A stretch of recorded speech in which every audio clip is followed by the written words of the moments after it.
Hello, everyone. Welcome to Learn English podcast.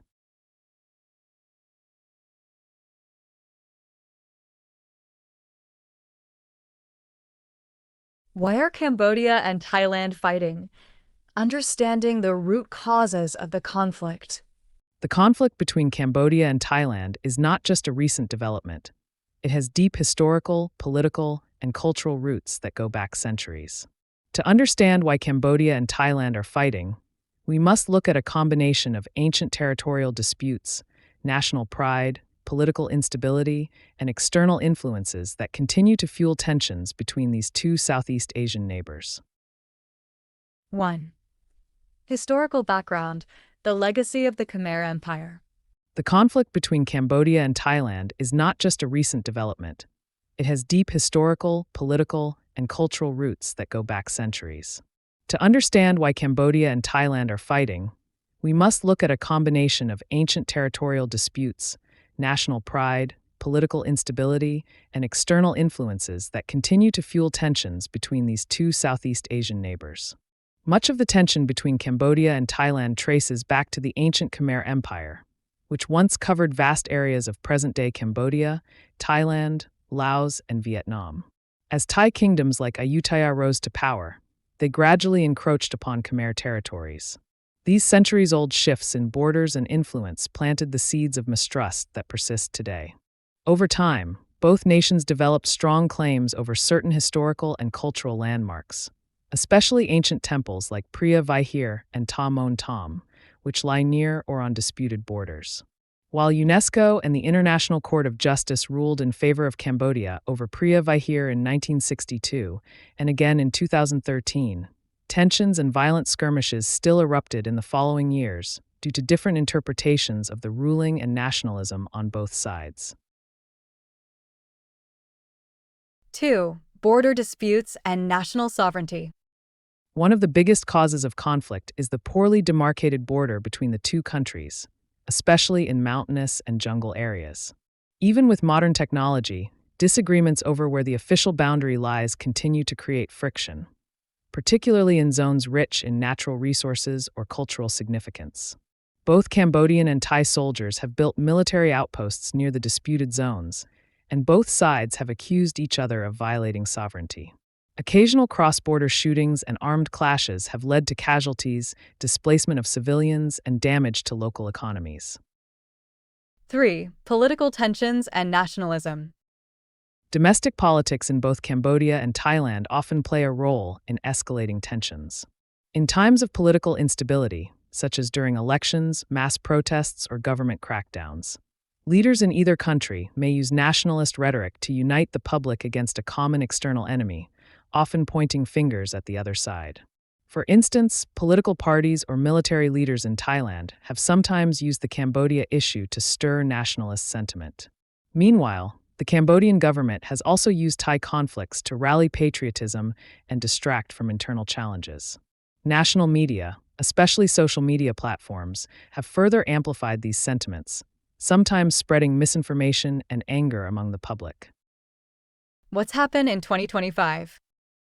A tense standoff in February involved a Cambodian anthem sung at Ta Mon Thom Temple, triggering protests from Thai soldiers. Then on the 28th of May, a Cambodian soldier was killed by Thai soldiers in a small-scale clash near Chang Bok, a confrontation that refused to resolve and set the stage for this July full-scale outbreak.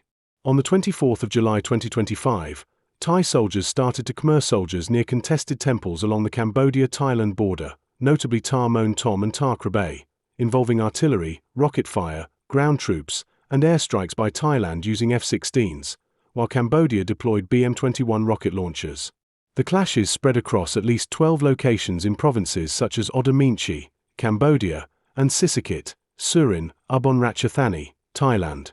At least 38 to 43 people have died, including many civilians, around 13 in Cambodia, and 19 or more in Thailand, including children. Over 300,000 people have been displaced, about 140,000 plus from Thailand and tens of thousands more, 30,000 to 40,000 from Cambodia. Infrastructure, including homes, shops, a hospital, schools, and temples, was heavily damaged. Thailand estimates over 10 billion baht in losses, pledging 25 billion baht in relief and recovery. The dispute stems from ambiguous outcomes of the 1907 Franco-Siamese Treaty and unresolved border demarcations near historical sites like Priya Vihir Temple and the Emerald Triangle. ASEAN, with Malaysia as 2025 chair, China, and the United States pushed for negotiations. A ceasefire was secured following talks in Kuala Lumpur on July 28, brokered by Malaysian PM Anwar Ibrahim and supported by former U.S. President Trump. The unconditional ceasefire came into effect July 29, 2025, halting troop movements and major operations. Despite initial ceasefire violations alleged by Thailand, denied by Cambodia, both sides agreed to maintain the truce and to convene military and border coordination meetings. An observer mechanism and a major meeting of the General Border Committee was set for August 4th. This marks the deadliest border fighting in over a decade between the two countries. Analysts point to nationalist politics, internal power struggles, notably the Shinawat and Hun families, diplomatic missteps, and information warfare driving the escalation. International pressure, especially threat of a 36% U.S. tariff on imports unless peace is secured, played a key role in pushing both parties toward a ceasefire. 4. Cultural and religious heritage. Temples like Priya Vihir are not just stones and ruins. They are powerful symbols of national identity. Cambodians see them as sacred legacies of the Khmer Empire, while some Thais view them as part of their own ancient heritage. Disputes over ownership of these sites have sparked emotional reactions on both sides, with protests and demonstrations breaking out in both countries. The designation of Priya Vihir as a UNESCO World Heritage Site in 2008 was seen by many Thais as a loss of national pride, leading to widespread anger. This event triggered several armed confrontations near the temple in the years that followed, highlighting how deeply cultural heritage is tied to national conflict. 5. Regional and international influence. Both Cambodia and Thailand are important players in Southeast Asia and members of ASEAN. However, their foreign alliances differ. Cambodia has grown increasingly close to China in recent years, while Thailand often maintains strong ties with the United States and Japan. These geopolitical alignments can create tension, especially when military aid, border infrastructure, or economic development projects come into play. Some analysts believe that these external powers may influence border disputes, either by supporting infrastructure near disputed areas or supplying weapons and military training. This can make already fragile situations even more volatile. 6. Efforts at peace and cooperation. Despite their differences, Cambodia and Thailand have made efforts to work together. There have been several bilateral talks, border commissions, and agreements aimed at de-escalation. ASEAN has also played a role in mediating peace talks and encouraging dialogue between the two governments. Trade, tourism, and people-to-people exchange continue to grow between the countries, showing that cooperation is possible. However, when tensions flare up, especially near the border, peace efforts are often put on hold. Conclusion.